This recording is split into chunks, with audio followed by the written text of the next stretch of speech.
என்ன என் பூ வச்சிருக்கிற?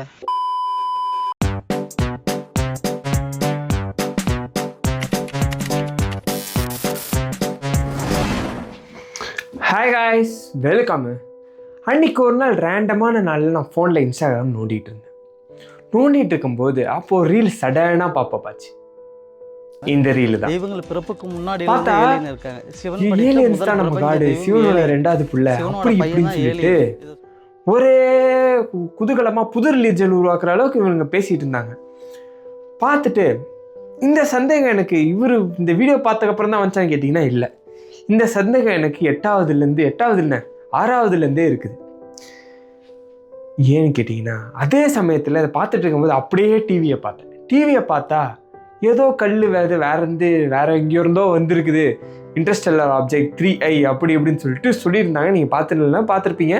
ஜென்ரலாக அது வேறு சோலார் சிஸ்டம் மட்டும் வெளியேருந்து வர ஒரு ஆப்ஜெக்ட். அது என்ன சொன்னாங்க, திடீர்னு ஆக்சிலேட் ஆகுது, திடீர்னு அதாவதுன்னு சொல்லியிருந்தாங்க. ஆனால் ஒரு கன்ஃபார்ம் பண்ண ஒரு விஷயம் என்னன்னா, அந்த கல்லில் தண்ணி இருக்குன்னு சொன்னாங்க. இதெல்லாம் பார்க்கும்போது எனக்கு ஒரு சந்தேகம். இது என்னை எங்கே கூப்பிட்டு போச்சுன்னா, ஸ்கூல் டேஸில் நானும் என் ஃப்ரெண்ட்ஸ் எல்லாம் சேர்ந்து உட்காந்து லஞ்ச் பிரேக்கில் வெட்டியாக இல்லை ஃப்ரீ பீரியடில் உட்காந்து கான்ஸ்பிரசி தியரியாக பேசிகிட்டு இருப்போம். ஸோ கான்ஸ்பிரசி ஏன் நான் இப்படி அழுத்தி சொல்கிறேன்னா, இந்த சீரீஸோட பேர் கான்ஸ்பிரசி தியரி.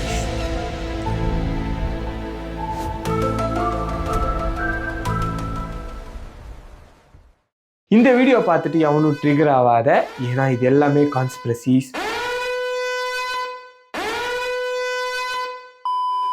ஸோ இன்றைக்கி என்ன டாபிக் என்னன்னு பார்த்தீங்கன்னா, இதெல்லாம் பார்த்ததுக்கப்புறமா என் மண்டைக்கு ஒரு விஷயம் தோணுச்சு. எனக்கு சின்ன வயசுலேருந்தே நம்ம எப்படி கிரியேட் ஆனோம், நம்ம ஹியூமன்ஸ்லாம் எப்படி இருக்கோம், எதுக்காக வந்திருக்கோம், அப்படி இப்படின்னு சொல்லிட்டு எக்கச்சக்க கொஷின். இந்த கொஷினுக்கெல்லாம் தீனி போடுறமா தேடினேன்.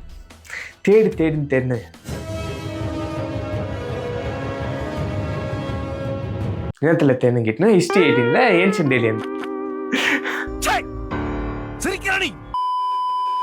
ஸோ ஃபர்ஸ்ட்லேருந்து ஆரம்பிப்போம். எங்கேருந்து ஆரம்பிக்க? இப்போது ஏலியன்ஸ்லாம் யார் அப்படின்னு சொல்லிட்டு நான் யோசிச்சுட்டு இருக்கும்போது ஒரு விஷயம் தெரிஞ்சு, அதாவது இந்த நம்மளோட உலகத்தை நம்ம சோலார் சிஸ்டத்தை தாண்டி இருக்கிற எல்லாமே ஏலியன்ஸ், வேற்று கிரக வாசிகள், அதாவது அன்னோன் ஹியூமன் பீயிங்ஸ், அந்த மாதிரி எக்ஸ்ட்ரா டெரிஸ்ட்ரியல் பீயிங்ஸ் அப்படி இப்படின்னு எக்கச்சக்க பேர். இவனுங்க வேறு உலகம் நம்மளை மாதிரி தான், நம்மளுக்கு வேறு எங்கே இருக்கவனுக்கு நம்ம ஒரு ஏலியன்ற மாதிரி. சரி, ஓகே, நான் யோசிச்சுட்டு இருந்தேன் நம்ம எப்படி கிரியேட் ஆனோம் அப்படின்னா, சயின்டிஃபிக்காக ஒரு ஒன்று இருக்குது. தண்ணியிலேருந்து அமீபா கிரியேட் ஆகி, அந்த 1 செல்லேருந்து 2 செல் ஆகி, அதுக்கப்புறம் ஆம்பிபியன் ஆகி, அதுக்கப்புறம் இதுவாக ஆனது. அப்படியே இன்னொரு பக்கம் வந்தீங்கன்னா இன்னொரு பிலீவர்ஸ் தான் இந்த காட் பிலீவர்ஸ்.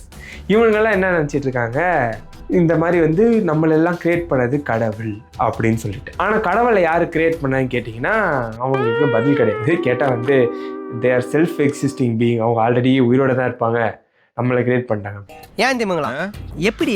அதான் முதல்ல நானும் யோசிக்கிறேன், ஆனால் எதுவும் வரமாட்டேன். அப்புறமா நான் உன்னிப்பாக கேட்டக்கப்புறம் தான் அது அவங்களே தான் இருப்பாங்க, நம்மளை தான் அவங்க கிரியேட் பண்ணாங்கன்னு போது தான் எனக்கு வெயிட் பண்ணு கரெக்டாக இருக்குது அப்படின்னு சொல்லிட்டு நான் யோசிச்சு, ஆடம் அண்ட் ஈவு, அதுக்கப்புறம் பார்த்தீங்கன்னா எக்கச்சக்க இந்த கணேஷா, இந்த மாதிரி அனிமல்லாம் இன்க்ளூட், அதாவது அந்த மாதிரி மிக்ஸ் பண்ண மாதிரிலாம் ஒரு கடவுள்கள், கலராக இருக்க கடவுள், 3 அதாவது பிரம்மா, அந்த மாதிரி 3 தலை வச்ச ஏஞ்சல்ஸ், இதுதான் யோசிச்சுட்டு இருக்கும்போது வெயிட் பண்ணு, இது எல்லாமே கனெக்ட் பண்ணுது. இப்போ நம்ம சயின்ஸையும் இந்த காட் இதையும் நம்ம சேர்ப்போம் அப்படின்னு சொல்லிட்டு யோசிச்சேன். இப்போ நான் யோசிச்சதுக்கப்புறம் என்ன வந்துச்சுன்னா, what if aliens are our god? அப்புறமா இன்னொன்றும் கிடச்சிது. இப்போ காட்ஸ் ரியலாகவே எக்ஸிஸ்டிங்காக இருக்காங்கன்னா, காட்ஸ் இந்த டிடெக்ட் பண்ணியிருக்காங்க, அவங்க வேதாஸ், குரானு, பைபிளு, அதுக்கப்புறம் பகவத்கீதாலாம் இருக்குதுன்னா, இது எதுலேயுமே டைனோசர்ஸை பற்றி மென்ஷன் பண்ணல. எனக்கு புரியுது, டிராகன்ஸை பற்றி மென்ஷன் பண்ணியிருக்காங்க. டிராகன்ஸும் டைனோசரும் ஒன்று கிடையாது. டிராகன்ஸ் மித்தாலஜிக்கல் கிரியேச்சர், டைனோசர்ன்றது இந்த உலகத்தில் உயிர் வாழ்ந்தது. நீ பார்த்தியான்னு கேட்டிங்கன்னா ஃபாசில் ஃபியூல்ஸ் இருக்குது, அதுக்கு எவிடன்ஸ் இருக்குது, சாலிட் எவிடன்ஸ். பட் டிராகன்ஸுக்கு எவிடன்ஸ்லாம் கிடையாது. யாழின்னு சொல்லிட்டு நம்மளோட தமிழுக்கு இதிலே ஒரு விஷயம் இருக்குது, லைக் லயனு, எலிஃபண்ட்டு, லிசர்ட், அது பார்க்க அப்படியே டைனோசர் தான் அதுவும். ஸோ இதெல்லாம் இன்கார்பரேட் பண்ண மாதிரி ஒரு அனிமல் இதெல்லாம் இருக்குது. ஆனால் டைனோசரை பற்றி எதுவுமே இல்லை. கிட்டத்தட்ட 65 மில்லியன் வருஷத்துக்கு முன்னாடி தோன்றிய ஒரு விலங்கை பற்றி கடவுளுக்கு தெரியலன்னா அவர் எப்படி நம்மளை கிரியேட் பண்ணியிருப்பார்? அவர் ஏன் வந்து இந்த டைனோசர்ஸை பற்றி சொல்லலை? அப்புறம் எப்படி இந்த யாழி இந்த டிராகன்ஸ்லாம் வந்துச்சு அப்படின்னு கேட்டிங்கன்னா, அங்கே தான் ஒரு இன்ட்ரெஸ்டிங்கான விஷயம். இந்த ஹியூமன்ஸ்லாம் வந்து அதை எடுத்து தோண்டி, அதாவது இந்த நம்ம ஹோமோசாப்பியன்ஸ்ன்னு இருக்கோம்ல, அவங்களாம் வந்து தோண்டி பார்க்கும்போது அவங்களுக்கு எலும்பெல்லாம் கிடச்சிருக்கு. ஸோ அதெல்லாம் வந்து அவங்க வச்சு பார்க்கும்போது ஒரு மாதிரி ஷேப் க்ரியேட் ஆகிருந்தா அவங்களே எழுதினது தான் வந்து டிராகன்ஸ். அப்போ இதுலேருந்து என்ன ஒரு விஷயம் தெளிவாக தெரிய வருதுன்னா, கடவுள்ன்றதை ஹியூமனாக க்ரியேட் பண்ணியிருக்காங்க, இந்த ஸ்கிரிப்சர்ஸ் எல்லாம் எழுதி டிக்டேட் பண்ணாங்கன்னு சொல்லிட்டு. இன்கேஸ் கடவுள் டிக்டேட் பண்ணியிருந்தா என்னோடய கொஸ்டின் என்னன்னா, ஏன் டிராகன்ஸை பற்றி எதுலையுமே மென்ஷன் பண்ணல? டைனோசர்ஸை பற்றி, டிராகன்ஸை பற்றி இல்லை, டைனோசர்ஸை பற்றி. சரி, இந்த கொஸ்டின் அப்படியே ஓரமாக வைங்க. அப்புறமா ஆடம் அண்ட் ஈவ் கதையை வந்து கொஞ்சம் கேட்டு பார்த்தேன். ஆடம் அண்ட் ஈவ் இந்த கதை வந்து மோஸ்ட்லி கிறிஸ்டின்ஸ் நிறைய பேர் தெரியும். தெரியாதவங்களுக்கு வந்து ஃபஸ்ட்டு தோன்றியது இவங்க 2 பேர் தான். அவங்க 2 பேர்ட்டையும் வந்து ஒரு ஃப்ரூட், அதாவது அந்த ஆப்பிளை வந்து கொடுத்து சாப்பிடாத அப்படின்னு சொல்லிட்டு போயிருப்பாங்க. ஆனால் அவங்க சாப்பிட்டனால வந்து அவங்களுக்கு அறிவு வந்துருச்சு அப்படி இப்படின்னு சொல்லிட்டு ஒரு இருக்கும். பேசிக்காக இதான், நான் தப்பாக சொல்லி தான் மன்னிச்சிருங்க. எனக்கு இதுவும் வந்து ஒரு கொஷினாக இருந்துச்சு. வாட் இஃப் அதாவது வந்து வேற்றுக்கிரகவாசிகள் நம்மளோட அந்த டைமில் அட்வான்ஸ் டெக்னாலஜியில் இருந்திருப்பாங்கன்னு வச்சுக்கோங்க. இப்போ வந்து பேசிக்காக நம்ம வந்து வேறு உலகத்துக்கு போனால் என்ன பண்ணுவோம்? பேசிக்காக யோசிச்சுப்பாரு. மார்ஸுக்கு போகிறோன்னா அங்கேருந்து சாம்பிள்ஸ்லாம் டெஸ்ட் பண்ணுவோம். அதுக்கப்புறம் என்ன பண்ணுவோம், என்ன டெஸ்ட் பண்ணிட்டு ரிசர்ச் பண்ணுவோம். ஐ பிலீவ் என்னன்னா ஏலியன்ஸும் அதே தான் பண்ணியிருக்காங்க. எதுவுமே 100% சொல்ல முடியாது, எல்லாமே தியரி தான். ஓகேவா?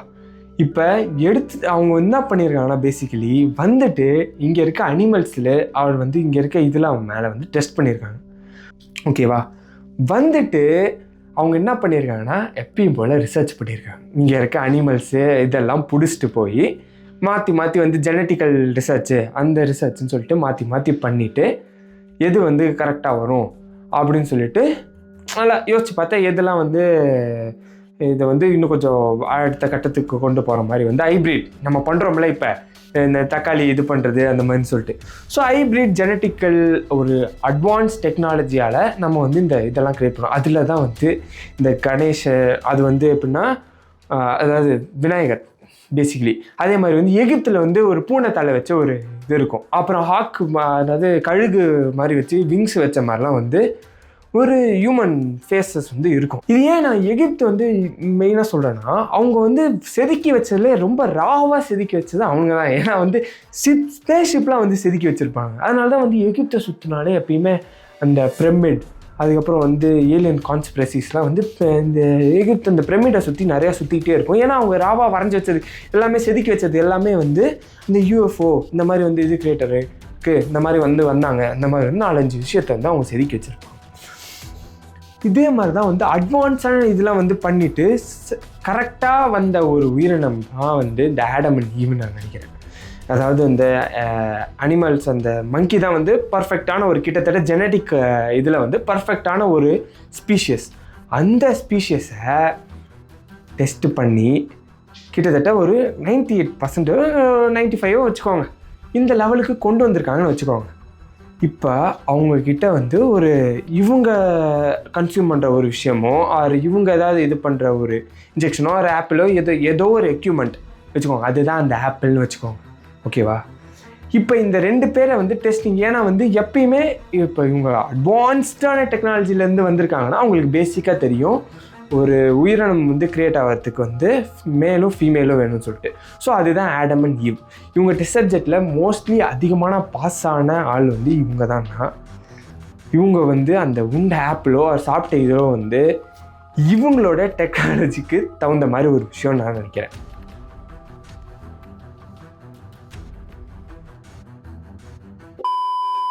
இப்போ என்னடா தனியாக ஒரு இது ஏலியன்ஸுன்னு சொல்லிட்டு வணக்கம் வைக்க போறியாடா, இது ரிலீஜன், நான் வந்து அந்த சிவனோட 2வது புள்ள ஏலியனு அது இதுன்ற கதைக்கு நான் வரல.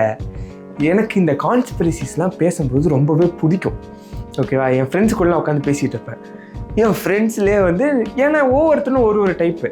ஒருத்தன் வந்து ரொம்ப, நான் வந்து எல்லாத்துலேயுமே ரொம்ப எக்ஸ்ட்ரீமிஸ்ட்லாம் கிடையாது. சில வந்து ஒருத்தவங்களாம் ரொம்ப எக்ஸ்ட்ரீமிஸ்ட்டாக காட் தான் க்ரியேட் பண்ணுது அப்படின்னுவான். இன்னொருத்தன் வந்து ரொம்ப எக்ஸ்ட்ரீமிஸ்டாக, எதுலேயுமே எக்ஸ்ட்ரீமிஸ்ட் வந்து நல்லது கிடையாது. ஸோ அதனால் வந்து இந்த மாதிரி சயின்டிஃபிக்காக எனக்கு எவிடன்ஸ் இருக்குது அப்படின்னு சொல்லி நாங்கள்லாம் பேசிப்போம். பட் இந்த பேசுகிறது வந்து நல்ல கான்வர்சேஷன் நல்லாயிருக்கும். அதனால தான் வந்து உங்கள்கிட்டையும் பேசலாம். ஆனால் எனக்கு ஒரு விஷயம் என்னென்னா, இந்த விஷயம்லாம் பேசும்போது த ஃபியர் ஆஃப் அன்னோன்னு ஒரு விஷயம் வருது.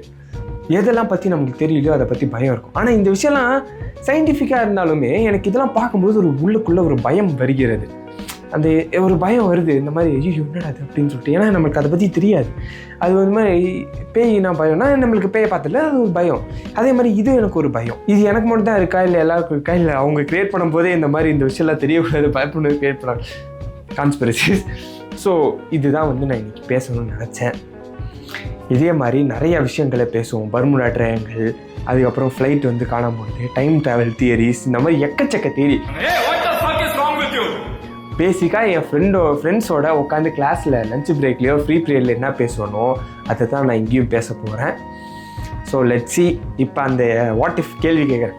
இந்த ஏலியன்ஸ் இப்போ வந்து அவங்க போயிருக்காங்கல்ல, அவங்களுக்கு நாளாக இருக்கலாம், இதுவாக இருக்கலாம், வருஷங்களாக இருக்கலாம், அது வந்து ஒரு 2-3 நிமிஷமாக கூட இருக்கலாம், இங்கே எத்தனை வருஷம் ஆயிடுச்சு. இப்போ அவங்க திருப்பி வந்து பார்க்கும்போது நம்மளாம் ஆல்ரெடி அடிச்சுட்டு சண்டை போட்டுட்ருப்போம். இப்போ இன்கேஸ் அவன் வந்துட்டாங்கன்னா இங்கே ஏலியனை வச்சு ரிலீஜியன் ஆரம்பிச்சிட்டானுங்கடா, நம்மளை வச்சு ரிலீஜனே ஆரம்பிச்சிட்டாங்களா அப்படின்னு சொல்லிட்டு அவங்க ஆச்சரியப்படும் போது அவங்களோட ரியாக்ஷன் எப்படி இருக்குன்றதான் நான் பார்க்கணும்னு நினைக்கிறேன். இந்த புது ரிலீஜன்லாம் க்ரியேட் பண்ண நண்பர்களே, தாங்க அது உலகம் ஆல்ரெடி வந்து மோசமாக போயிட்டு இருக்குது. ஸோ இது எல்லாமே கான்ஸ்பிரசிஸ். யாரும் ட்ரிகர் ஆகாமல் பாருங்கள். நன்றி, வணக்கம். நான் போயிட்டு அடுத்த கான்ஸ்பிரசி வீடியோவில் வரேன். நீங்கள் என்ன கான்ஸ்பிரசி சொல்லணும்னு சொல்லிட்டு கமெண்ட்டில் போட்டு போங்க, நான் சொல்கிறேன். மேபி யூஸ் போச்சா பார்ப்போம். பாய் பாய்.